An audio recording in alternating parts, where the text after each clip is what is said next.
Glory, glory, glory, glory. Hmm.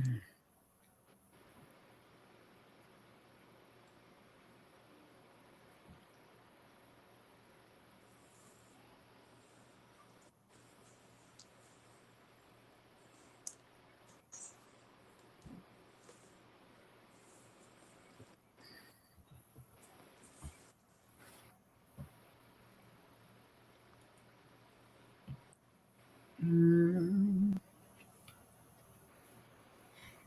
Hello, Cookie Lady. How you doing?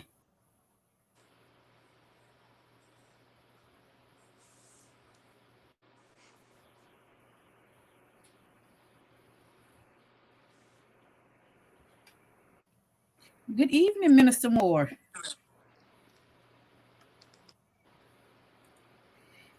Good evening, Missionary Renita. Good evening, Sister Tiffany. That's good. Yes, we've been doing good. Thank you. Good evening, Prophetess Sonia.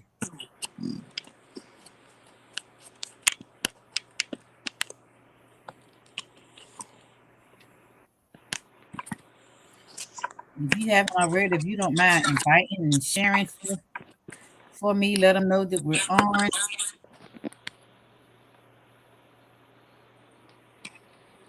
Good evening, Auntie Prophetess Lillian.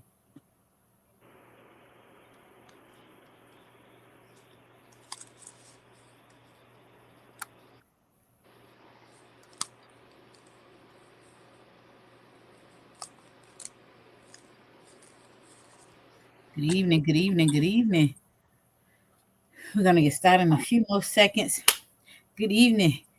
Welcome to Coco and Combos with me, your host, Dr. Serena. You see who we have up here on tonight.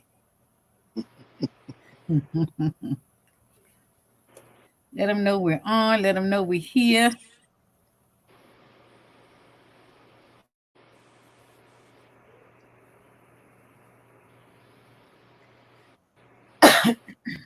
Mm, yes, yes, yes, yes,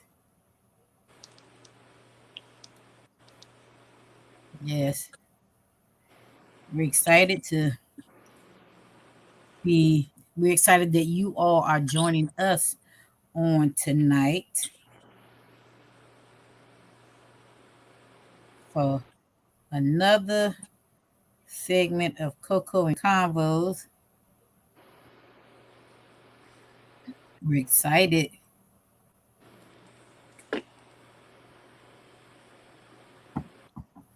Excited. Uh,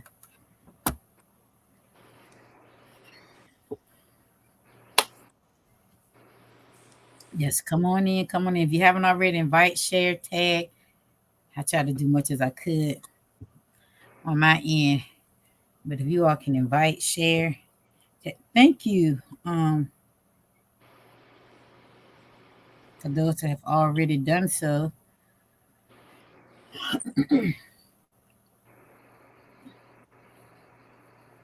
We're going to get started. Hello, Prophetess Felicia Kirby.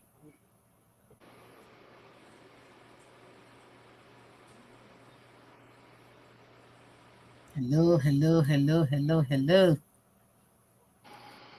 Hello, hello, hello. Well, we're going to go ahead and get started. Again, welcome to another segment, another edition of Coco and Combos with Dr. Serena. Hello, Chantel, MIT Minister in Training. Listen, we're excited on tonight um, for tonight's episode. First, we want to greet you all in the name of our Lord and Savior Jesus Christ. I do want to um, ask if you haven't already to go ahead and invite and share because we're going to go ahead and jump on in. We're going to go ahead and get started. We have none other as my special guest on tonight, Apostle Dr. Lenatus Harris. Yeah. Um, I do believe everyone up here know him.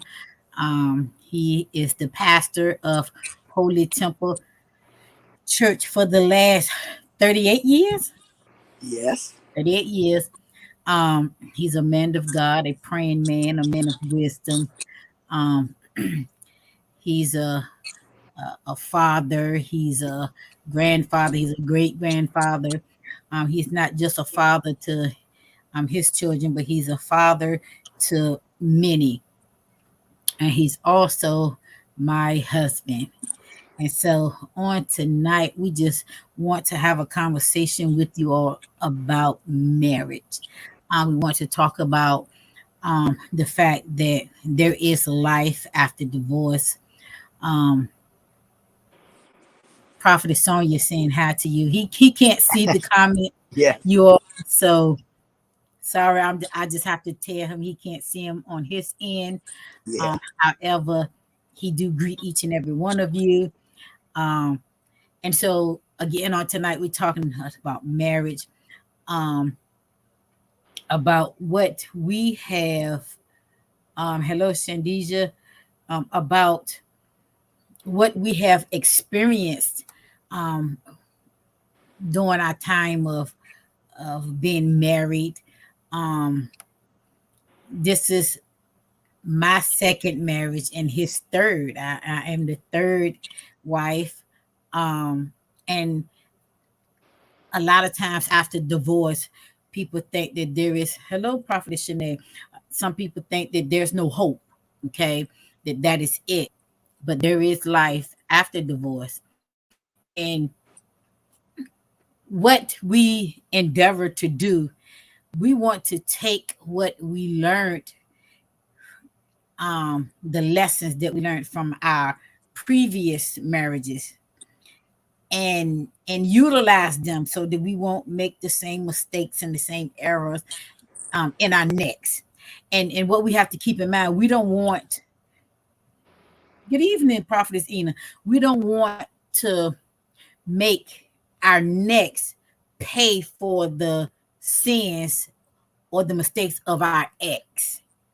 And so, in order to be in a marriage, it takes a level of maturity. Okay, it doesn't matter if you're 50 getting married, being married. If your level of maturity is not up, the marriage doesn't stand a chance of withstanding or with lasting. And so, we need to understand marriage is ministry, marriage is work. We It's so easy to get up and just stand before a preacher and those that's in attendance of the wedding. Yeah, I'm gonna do this, yeah, for better for worse, yeah, that. As soon as the worst come, you want to go your separate ways, where you're not honoring your vows. Because what I found out, what the Lord has told me, um is that marriage, and a lot of people don't understand it, a lot of people go into marriage thinking that it is a partnership, when it is not a partnership, it is a covenant. Partnerships can be dissolved, Mhm.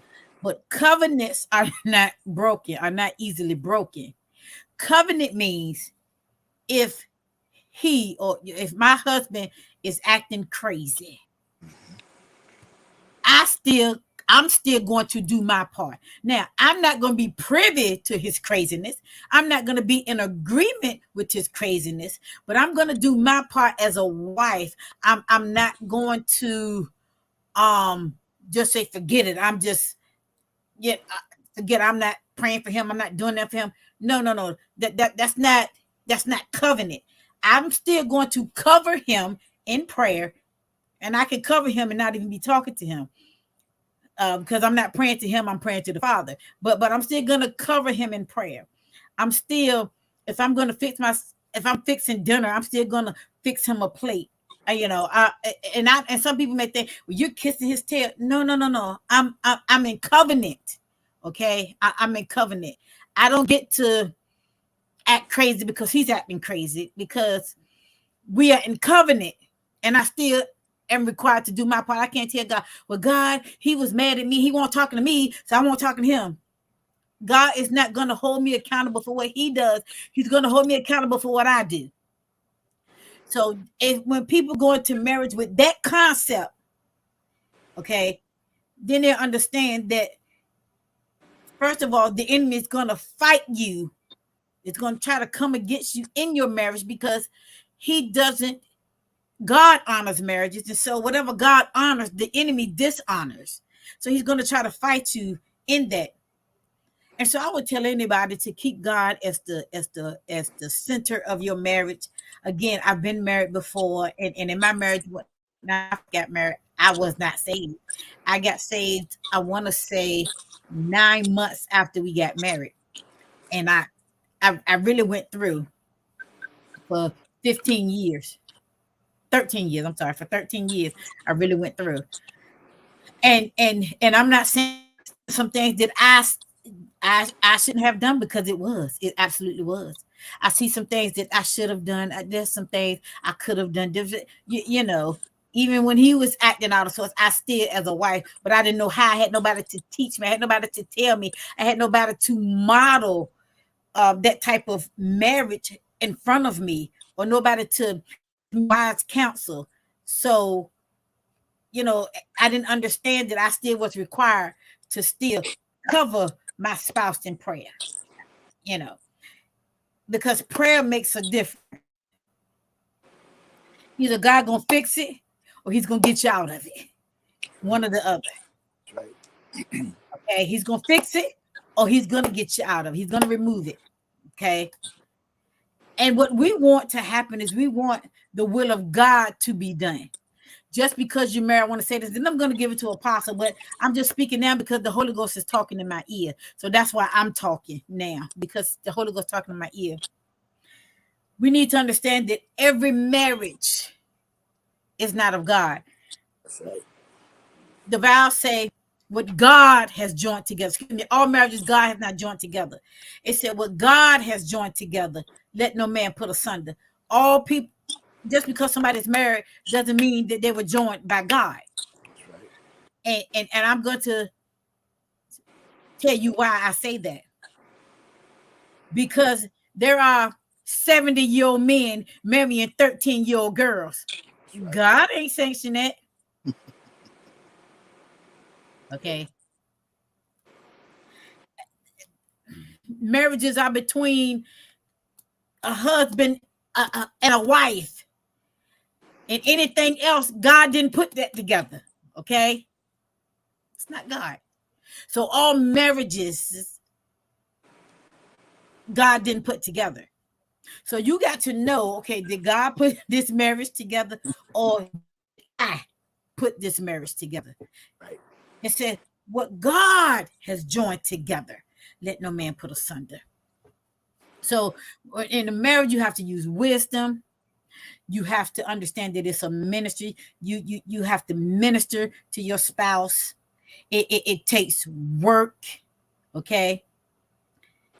And you got to be willing to do the work, not just easily give up. I told my husband this go around, I said, you are stuck with me for life, okay? You might as well get used to it. You're going to have to take care of me for the rest of your life, okay? You just go in one room, I go in the other. But divorce is not an option. Divorce is not on the table. We didn't get married to get divorced, okay?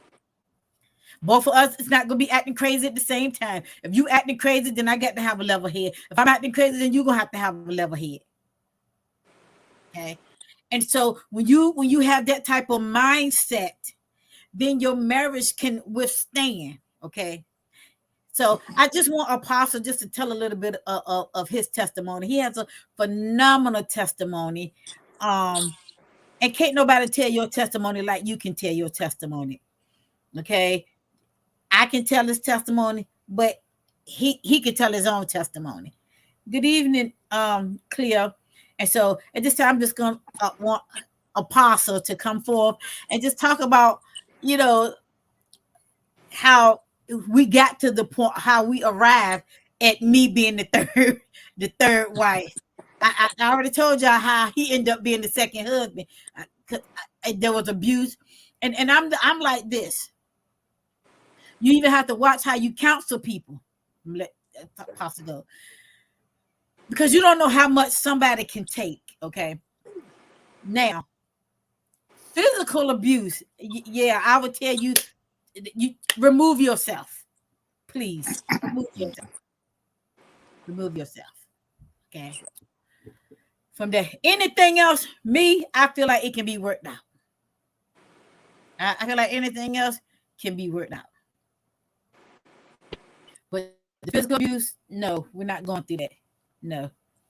And that's what ended my first marriage. It was physical abuse and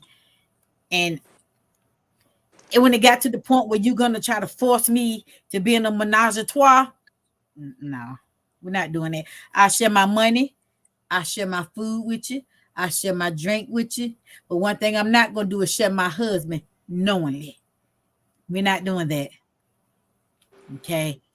So I'm gonna let Apostle talk a little bit about how we arrived to the place that we are at today. Go ahead, everybody. Welcome Apostle Dr. Leonardus Harris.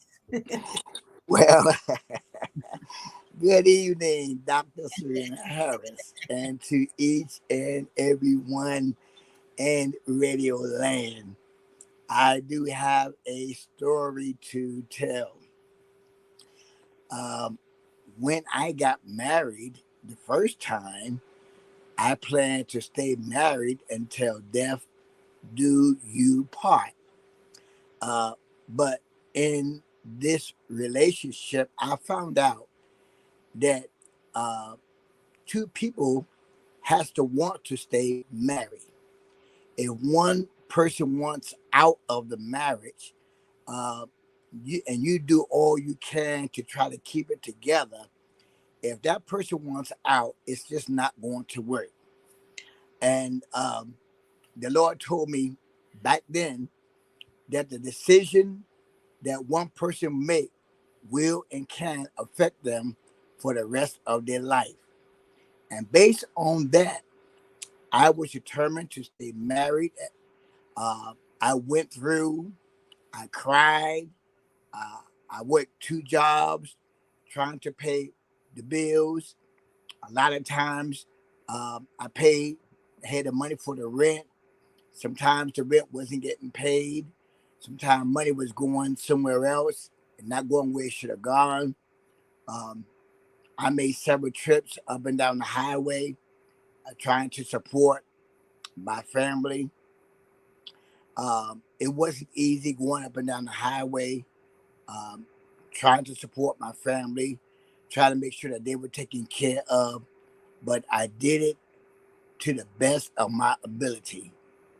And then when things got to the point where the other party wanted out, I still try to do all I can to keep it together. But then I found out that it wasn't going to work any longer. And so when I found out it wasn't going to work any longer, I had to make a decision what to do. And I still tried to make it work.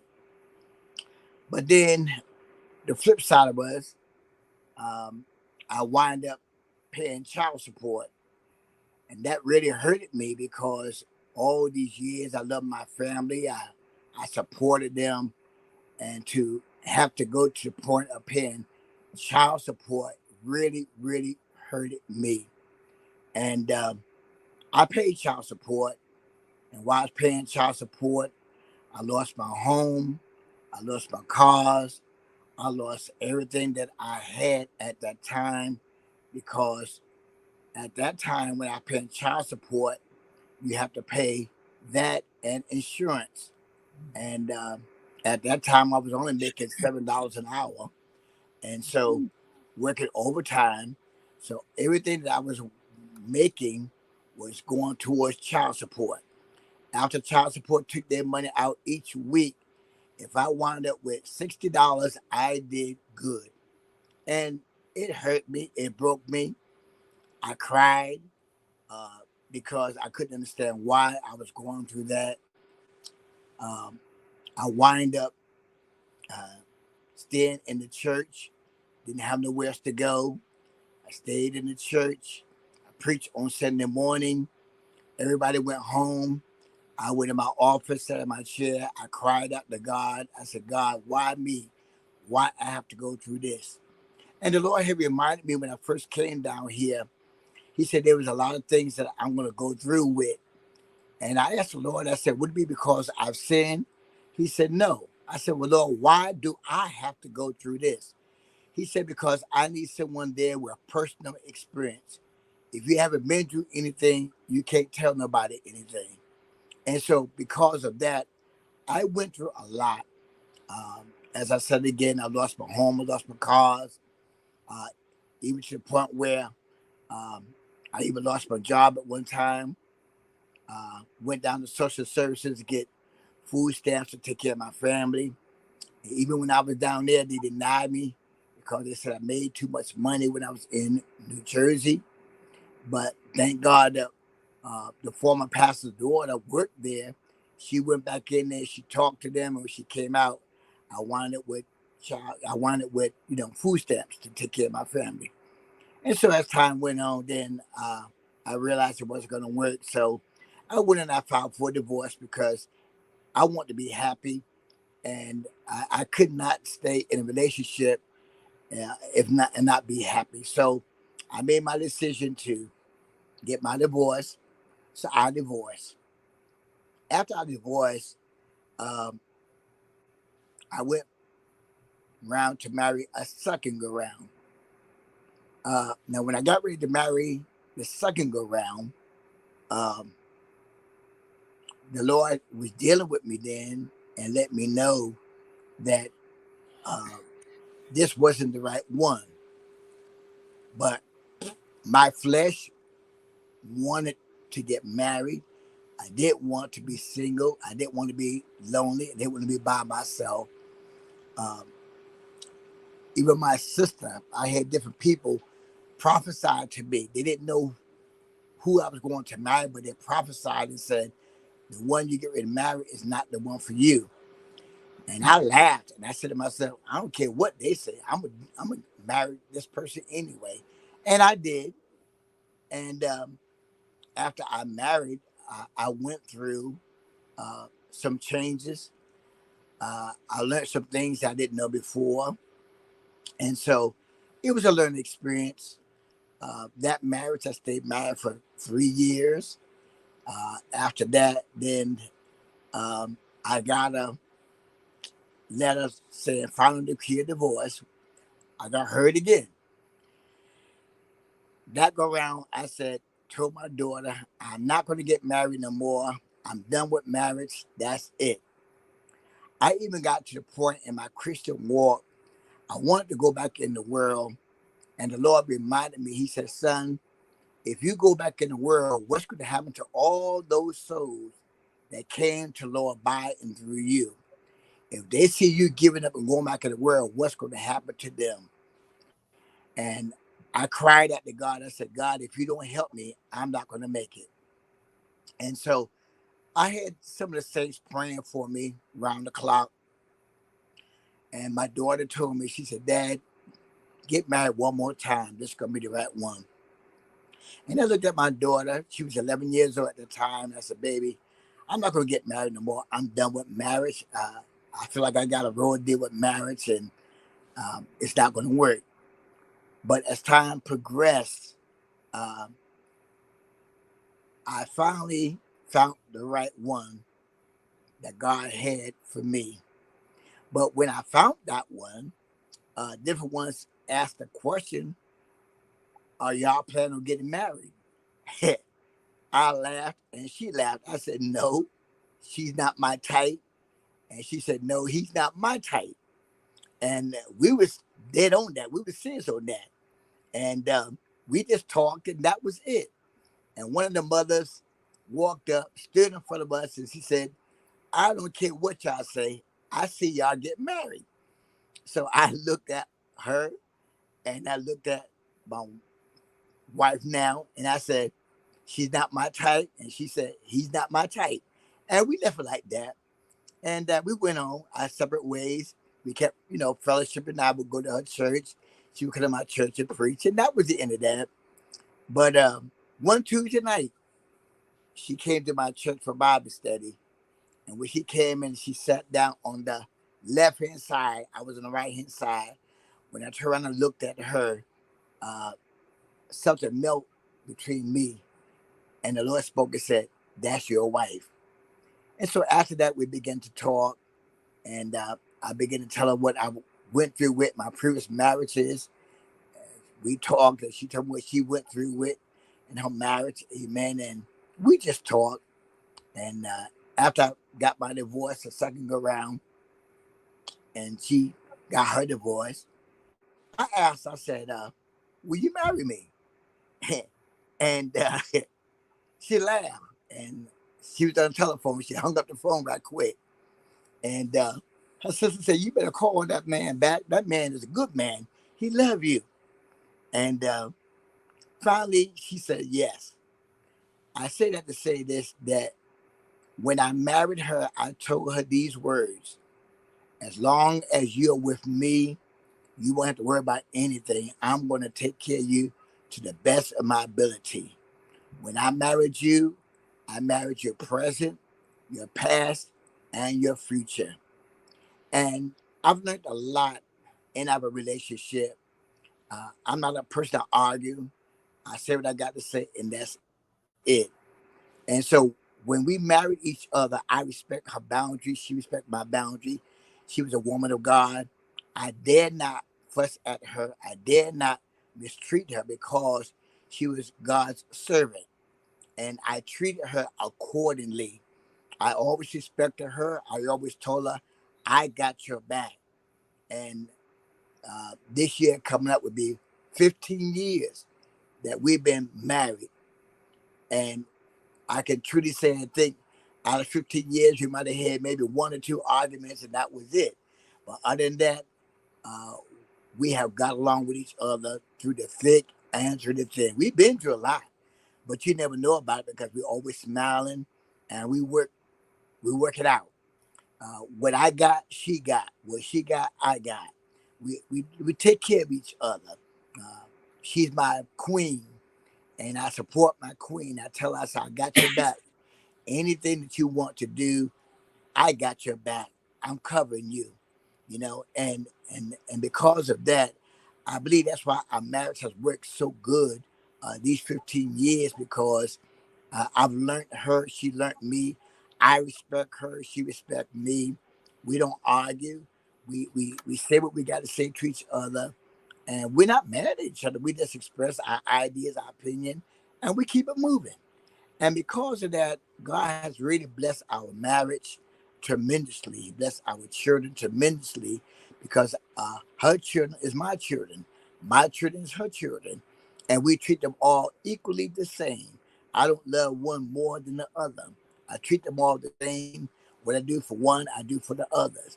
And so I want to let those know in Radio Land that there is life after you divorce, but you got to wait on God and make sure you got the right one. And I can truly say I got the right one now. Uh, Excuse me, Apostle. I don't mean to interrupt you, but let's kind of go back a little bit. Um, Also, when you divorce, okay, you want to make sure that you get healed from, especially if there was trauma in the previous marriage. You got to make sure you was healed, because when we first was dating, again, I come from an abusive marriage, and so I didn't trust. Okay, right. and rightfully so, I just did not trust in it. And though I have the gift of discernment during that time, because I was so broken, okay, and I thought I was healed, but I was not. I was broken. If you're not careful, your discernment will actually be suspicious. Hmm. And so when you're not healed, you're thinking, "Oh, well, I'm operating it." No. Da, da, da, da, da, da. I was suspicious because of what I had been through. Hmm. And so anything you said or anything you done, I took it offensively, or I felt like I had to. Woo, I got to back away because I called off the wedding a million times. I'm I told I'm not marrying you. I'm not doing it. It's over. And he never, you know, like hollered or fussed. He did none of the only thing he said, and I would hang on the phone. He would say, "Lord, when she come to her senses," he told me, he said, "I'm gonna be right here waiting." And he was, and I really feel like this man loved me through my healing, and he was patient with me. So I don't encourage anybody to do that. I did that, but I shouldn't have. I should have gotten healed, because that would have prevented a lot of things from happening. So what I learned was, and I would advise anybody, get healed first. Don't go into a marriage thinking that my spouse is going to make me whole. The only one that can make you whole is God. Okay. The only one that can complete you is God. Okay. So we don't go into marriage looking for our partner to complete us, make us no. Because for one thing, it's not two halves that should come together, it's two wholes. That's right. That should come together. Mhm. The two shall become one, not two halves, but the two wholes shall become one. Mhm. And so again, if you don't know, you don't know. Right. But I try to live my life like this. Lord, some things that happened in my life were a blessing and some was a lesson. And that's why I love that serenity prayer. They say it, people go to AA or NA, whatever, about God give me the courage to change the Mhm. things I can't change, or the Mhm. strength to change the things I can't change, what or the strength to accept the things I can't Yeah. remember, Mhm. that I can't, and the wisdom to know the difference. I love Right. that prayer, because we got to know what we can and cannot do. Right. And so in a marriage, I learned that it is two people coming from two vastly different backgrounds. And so, everything he did just irked me. If he coughed, I'm ready to get a divorce. I would go in the bathroom and be like, why did I marry him? He didn't do anything but cough. It was like that, you know. And it's like God had to speak to me and say, listen, you do things that's gonna irritate him and get on his nerves. He's having patience with you. You have to have patience with him. Two different people coming from two different backgrounds. Mhm. You have to, give it time. You got to learn one another instead of automatic. I promise you, I wanted to divorce about a million times. Dumb stuff. And it was because it was me, And so I would tell anyone this newly married or thinking about getting married, um learn, and be patient with your spouse. Be patient with them, and stop looking for perfection from them when you yourself are not perfect. We quick to look for somebody else to be perfect when we got a whole bunch of flaws our own self. And learn how to, you don't have to respond to everything, because like he said, now he said it maybe was two arguments. We've never argued. Never. Now we have had a disagreement maybe once or twice, but it wasn't arguing like we call name. No, because before I let that happen, I was shut down. This was me in the beginning, and I shut down for two reasons. One, he was a pastor. We got married. I'm like, okay, this is a man of God. This is something different, because in my first marriage, I told you I got married. We both were in the world. So now here I am married to a pastor, a man of God. I gotta watch what I say. Okay, I gotta watch how I treat him. I gotta tread lightly. And the second one is, listen, I'm from the projects, I'm from the hood, and I knew how to use my words. I knew how to say things that were really hit below the belt. I knew how to say things that were really that would be really gutter. And I'm like, I can't do that to him, because he was so sweet. I was used to dealing with those roughnecks and thugs. That's the world I came from, and I knew my mouth was lethal. I could shut you down, and I could say some things that would really penetrate. And this man would be like, "Whoa!" And I couldn't do that with him because he was so sweet. So before I would let venom come out of my mouth, yes, and I was saved because I had to. This is what I had to do in the first marriage, you know. So before I did that, I was. So there would be days where I wouldn't talk to him. He'd be talking to me. I'd be looking right at TV. I wouldn't say nothing, and he still, he knew he just ignored my behavior. He still would talk to me, and I mean, this man is crazy because I'm ignoring him. And he's still talking, and so as I begin to mature in my marriage, okay, I put it like that. God began to tell me you can't handle conflict. So God began to give me coping mechanisms. Okay. I would start saying, God, help me. Help me, God. So if like my husband, the young people call it bobbing. He has a way of bobbing, and he ain't done it in a while, but he just had this way that just used to irk me. He say little things, and it would get under my skin, and I would become enraged, and I just really want to say something back. And so what I would do, I would get mad, and the Holy Ghost would be like, let it go. And I'd be like, The Holy Ghost would be like, let it go right now. I'm like, nope. I don't know about nobody else, and I'm just gonna be honest. It feels good to your flesh to be mad. I want to be mad. Let me have this for a little bit.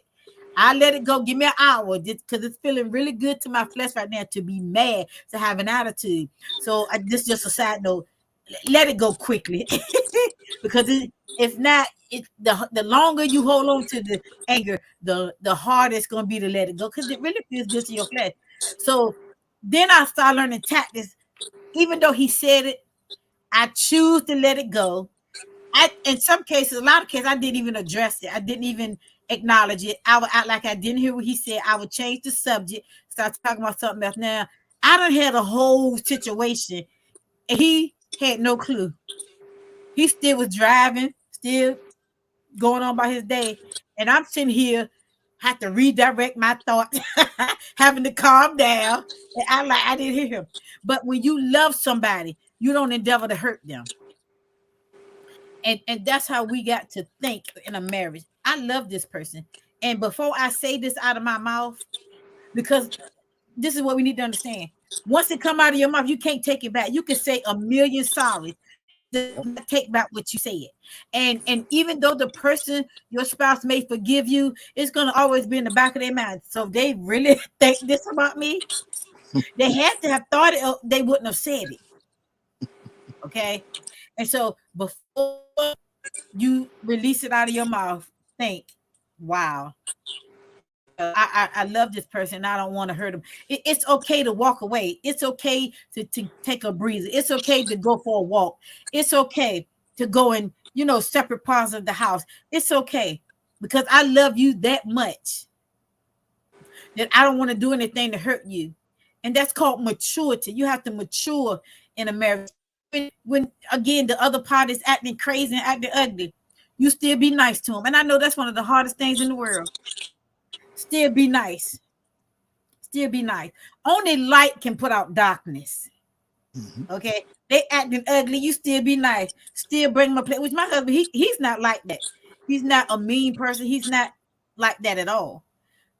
I'm just saying, as part of the discussion, if you have a spouse that's,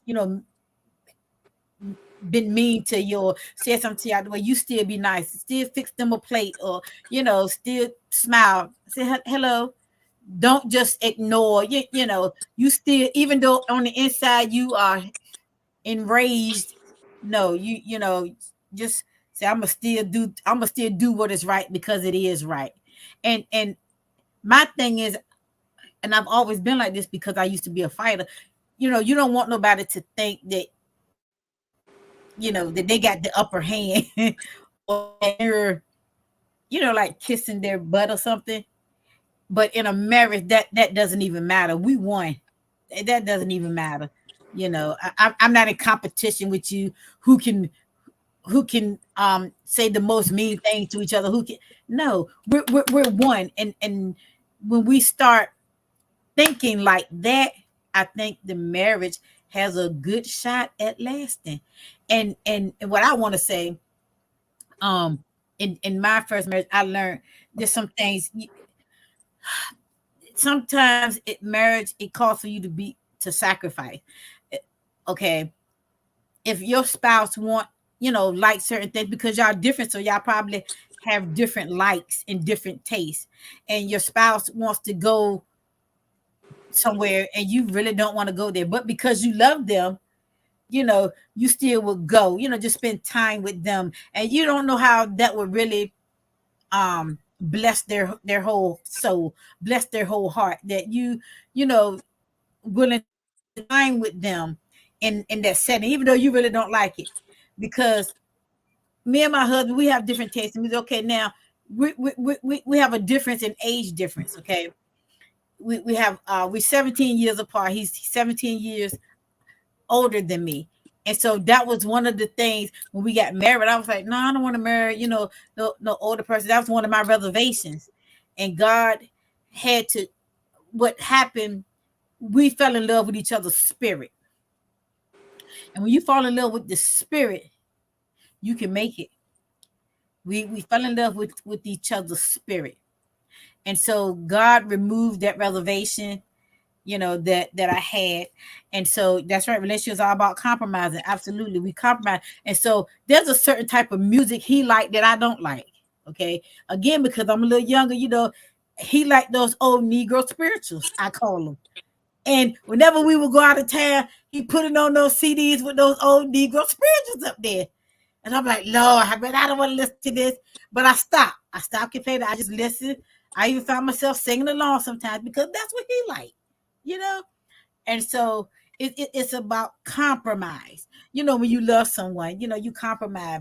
You got to want to make your marriage work. And he said, in the first marriage, um, the other party didn't want to be married anymore. And you can't force anybody to be with you. You can't. Okay. You can do all you can, but if the other person don't want it, you can't force it. Okay. Right. And then the second marriage, the same thing happened. Um, but with him, it didn't. It could have caused some bitterness to occur in it. And I really feel like communication is good. If something is wrong, and you could jump in anytime, Apostle, because I'm doing most of the talking. Because Uh-huh. but Hmm.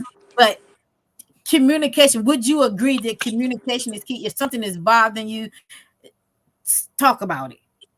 And Definitely.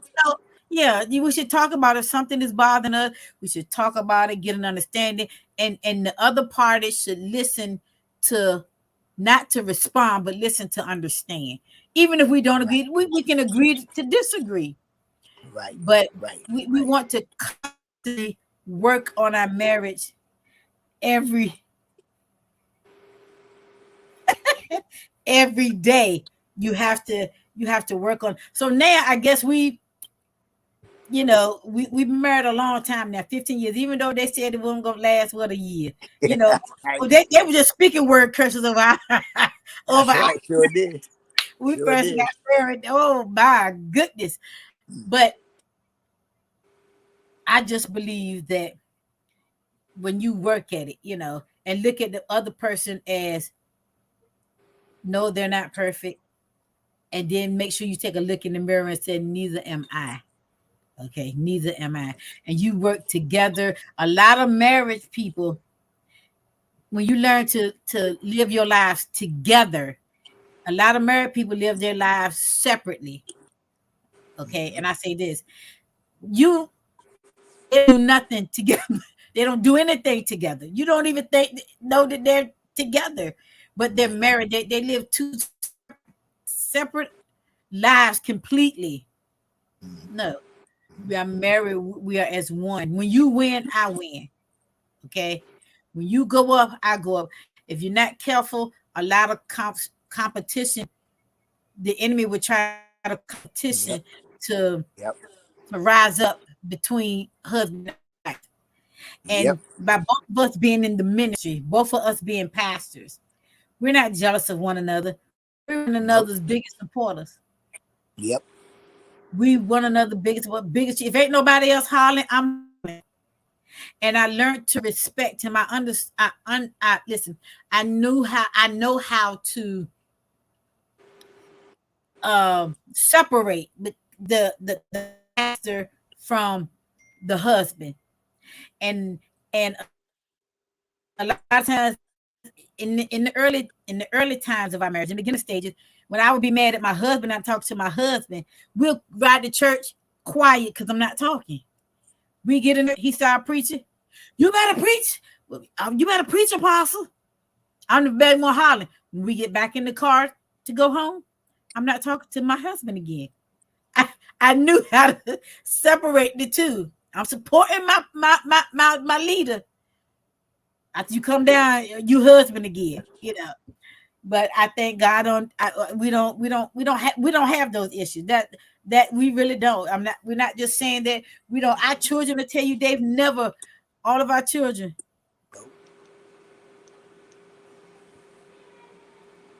our children have never heard us argue. They've never heard us argue Nope. Nope. because we don't want to hurt one another. Right. And so go ahead, chime in, Apostle. Anything you want to say? Yeah. And the main thing is when you really love uh, the other party, you have to make up in your mind you're not going to say anything or do anything to hurt them when you truly love them. And when you know what they've been through with and you decide to marry them, you have made a vow to God and to them that you're not going to take them through what they went through before. And so because of that, you shield them to the best of your ability. And like when we got married, I knew of something that you went through with, and that's why I made up in my mind I wasn't gonna fuss, I wasn't gonna argue, I was gonna love you because when I married you, I married your past, I married your present, and I married your future. That means that out of all of you, I accept you as you are. I knew I couldn't change you, but I accept you as you are. And because of that, my love has increased that much more because I accept you as you are. You accept me as I was. And because of that, we have learned how to get along with each other, work with each other in ministry, work with each other at home, work with each other in bills. We learn how to get along with each other because of simple fact. We know Go out, shut how the door. to deal with each other. And if many people that get married need to learn how to listen to each other. That's the main thing. Listen to each other. And once you listen to each other, make up in your mind that you're going to do all you can to make the load lighter, make the load easier.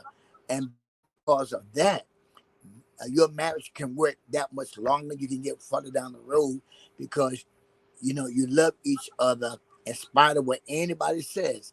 And people have prophesied, people have lied, and people have said that we won't stay married for a year, a month, whatever. But coming up, I told you 15 years that we've been married. And why we've been married that long is because we truly love each other and we respect each other. And when you respect each other and you understand each other, then you have a better relationship with each other. And that's why our marriage has worked so good with each other. And so I want to encourage those that's out there. If you intend to get married, make sure that you get yourself together first. Make sure that you love Yeah, yourself. Make sure you got yeah, yourself together first. And yeah, once you know you got yourself together and you're ready for marriage, then do what you have to do. I always yeah, say this as a man, as a husband. I told my wife I would do all I can to make sure that she don't worry about anything at all because I feel like that's a man's responsibility to take care of his wife because I asked her to marry me. And because of that, that means that she is my responsibility. That means that I have to take care of her. I have to make sure that she's well taken care of because I asked her to marry me. And so um, that comes with the responsibility of making sure that she's fed, she's fed, she's taken care of, she has everything that she needs. Because as a husband, if she's the queen, then the husband must take care of the queen, and the queen must take care of the husband. That's how your marriage works, when you support each other, love each other, and help each other. That's how it works. And also, I think going in, a lot of times people marry who they think their their spouse is. Okay, True. because a lot of times we know how to pretend very well. We know how to um put on a facade, and then once you get married, you're like, whoa, I didn't know that person was like that. Right. I didn't know. Now that's what happened in my first marriage. Oh, he was Prince Charming. I was bragging about him, and oh, he just loved me so much. He do everything for me. Oh, 3 months after we were married was the first time he put his hands on me, and I was 3 months pregnant. Because Mm. I found out I was pregnant a week after we got married. The first time, pregnant and all, first time, and it went on for years throughout our marriage. So it's imperative that we be upfront. And how you listen, you're not gonna know somebody until you see them when they're mad, when they're That's right. upset. See how Yep. they respond then, when they're mad, and when they are upset, and be honest. And I told my husband, when we were dating, I said, look at here, just be real with you. I don't cook every day. I was being honest. If you looking for Hmm. a wife that cook every day, I'm not Right. the one, bro. Because Right. I live a busy life. I got, I run a ministry business. I make sure you eat. I may buy you something. You know what I'm saying? Make sure you good. The food, huh? But if you're looking for a hot meal every day, that's not me. And he looked at me. He said, "That's all right. I know how to cook." And I just thought that was so hilarious. But I do a little better now. I cook a little more. I cook a little more now. But I said, I'm sorry. I'm just not the domestic. Listen, I'm not the domestic. How you say domesticated type? That's not Right. me. You know. And I was honest. I was honest up front. So there won't be no surprise. He'd be like, wait a minute, she cooked for me while we was dating. We got married. She didn't cook. No, I didn't cook when we was dating. No, I didn't cook afterwards. Sometimes I do. But I just say that to, just say, be honest up Yeah. front, Yeah. hey. And I do believe, your marriage can work. And so we pray for marriages. We pray for marriages. Let divorce be the last option. You do all That's right. you can do, because I want to say this. When my first marriage ended, even after we divorced, um, the enemy would try to. God doesn't guilt you. I want to say that first. The word of God, and God don't condemn you. Okay. But I felt guilty and condemned, and I'm like, and I felt worthless. I'm like, Lord, my marriage failed. Even though I'm glad it was over, the abuse, everything. I'm glad it was over, but I felt like a failure because I never thought that would be a part of my story, that I got a divorce. And another woman was involved. He, had an affair for the whole marriage. Matter of fact, he had an affair our wedding night. He went and slept with another woman. Yeah. Slept with some of my friends. Yeah. And but there was one particular woman that he was with the whole time for 2 years. And God would take me in the spirit to where he was at the hotel with her. Scared me half to death the first time it happened. I'm like, what in the world? And then poof, I'm back in my bed. He would show me, different things. Yeah, that's right. Feels like a funeral. Absolutely. And so I'm riding down the street and I'm feeling guilty, and just feeling so bad and horrible. And I said, first, um, uh, I remember Apostle Carrie Gaines had called me out the blue. And I never told anybody how I was feeling. And she said, let me tell you something. She said, don't you feel guilty about your marriage? I'm like, what? I never said nothing to nobody. And, she just began to minister to me out the blue. She said, don't feel guilty about your marriage. You did all you could do. And she began to, help me to get refreshed. And then the enemy also told me, you let another woman take your husband. And God told me these words, I thought, which was so comforting. God said, if he was yours, she wouldn't have never been able to take him. So, wow. That blessed my whole soul. After that, I felt no more guilt, no more condemnation, not feeling bad or anything. And so, what I can say, I learned from the first marriage, communication, um, spend time with your spouse, make time for your spouse. Absolutely. Absolutely. Make sure your spouse is first. Okay. Make sure they're first. We have to do these things. You have to be intentional about this. You just don't let your marriage just be passive. Just okay, whatever. We're just gonna no, it is ministry, it is work. Okay. When he's down, I'm ministering to him. When I'm down, he's ministering to me. He's praying for me. He's laying, I'm sick, he's laying hand. I remember I had a toothache one time. I'm on the floor crying. It was so bad. My husband done called everybody from here to Africa. I'm hearing him, but I can't say anything because I'm in pain. He calling everybody, telling everybody to pray. And, every now I will peep up and look because I'm rolling in the floor in pain. He calling everybody, because he felt helpless. He couldn't help me. But this is how it's supposed to be in a marriage. You're supposed to cover one another, not try to expose one another. No. Mm-mm. Right. And so we don't let nobody else come in and try to bring a division. No, we're not doing that. We are as one. Do we always agree? No. But we are not disagreeable. We don't agree, we just don't agree. We leave it at that. We don't talk about it no more. I don't try to push my agenda on him or make him see my point. He don't do that to me. If we don't agree, we just don't agree. But it has to be intentional. Right. And so we just wanted to come and just share with you all, those know that have experienced divorce that there's hope after divorce. There's still love after divorce. You can get married again and have a healthy, thriving, successful marriage.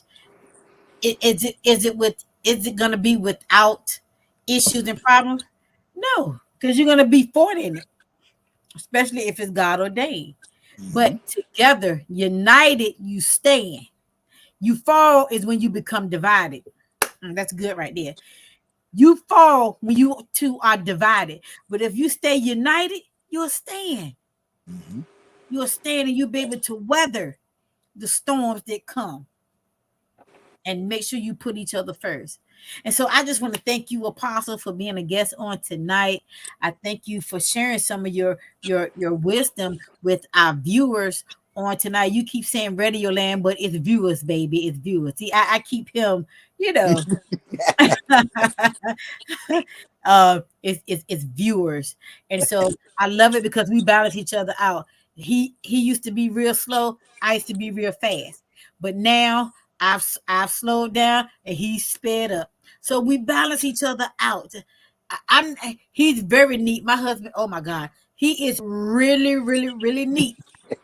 Very neat. I mean neat. Me, that's not my portion. Okay. I'm not dirty or nothing like that, but maybe I'm a low-key hoarder a little bit.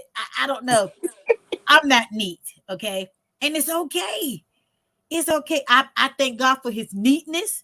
And then, I'm kind of junky a little bit, but there's a method to my junk. You know what I'm saying? I know what my stuff is. I can locate it and I don't want nobody messing with it because I have it where I can easily get to it.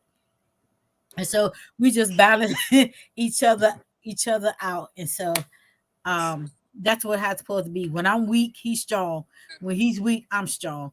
That's the way it's supposed to be in America. So we just wanted to come and just share a little bit with you about that on tonight. Be encouraged, those of you that want to get married, those of you that are married.